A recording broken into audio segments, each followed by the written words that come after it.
नमस्कार दोस्तों, स्वागत है आप सभी का मेरे YouTube चैनल किस्सों का कारवां पर। मैं हूं आपका दोस्त आनंद और लेकर आया हूं आपके लिए इतिहास की एक और रोचक कहानी। जी हाँ दोस्तों, इस कहानी का शीर्षक है चुटकी भर नमक का कर्ज।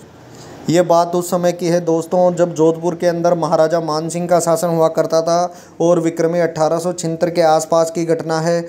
उस समय मारवाड़ रियासत में भयंकर सूखा अकाल पड़ा था। खेतों में पूरे वर्ष खाने लायक बाजरा तक भी पैदा नहीं हुआ था।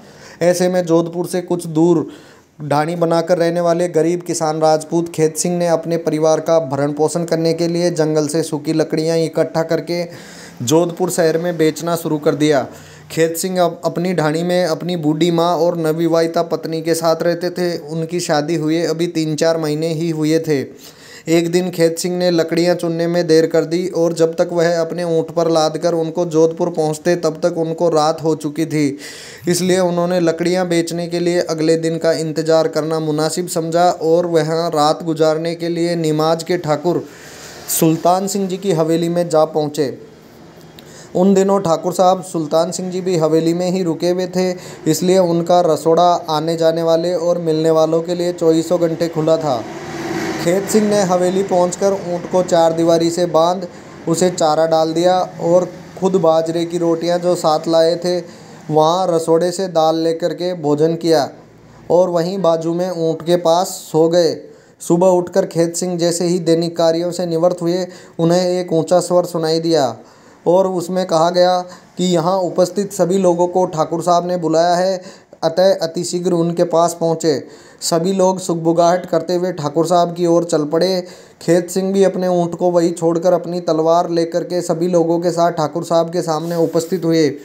ठाकुर साहब ने सभी लोगों को संबोधित करते हुए कहा, कुछ लोगों ने दरबार में महाराजा मान सिंह जी के कान मेरे विरुद्ध भर दिए हैं, इसलिए दरबार मुझे मरवाने या बंदी बनाने की ताक में है। आज उन्होंने सैनिकों को भेज करके हवेली को चारों तरफ से घिरवा दिया है और जोधपुर किले की तोप अब हवेली की तरफ घुमा दी है।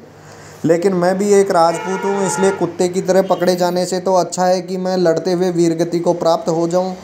आज मैं उन्हें बताना चाहूँगा कि मेरी तलवार में कितना दम है। अतः आप में से जो भी मेरे साथ युद्ध करना चाहे रुक करके वो रुक सकता है और जो घर जाना चाहे वो शहर अपने घर जा सकता है। ठाकुर साहब के संबोधन के बाद वहां उपस्थित लोग धीरे धीरे खिसकना शुरू हो गए। तभी खेत सिंह ने आगे बढ़कर कहा, मैं दूंगा आपका साथ ठाकुर साहब। ठाकुर साहब के साथ सभी लोगों की नज़रें उस फटे पुराने कपड़े पहने राजपूत नवयुवक पर ठहर गई। ठाकुर साहब ने पूछा, कौन हो तुम?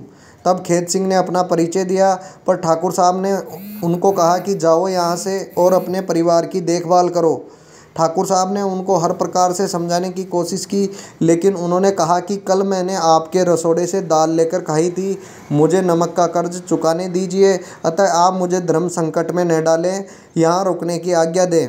ठाकुर साहब ने उससे कहा कि तुम अपनी बूढ़ी माँ के पास लौट जाओ, लेकिन उस राजपूत नवयुवक ने चिंता बिल्कुल नहीं थी। वो कहते थे कि माँ की चिंता अब ईश्वर करेगा और मैं राजपूती धर्म निभाऊंगा।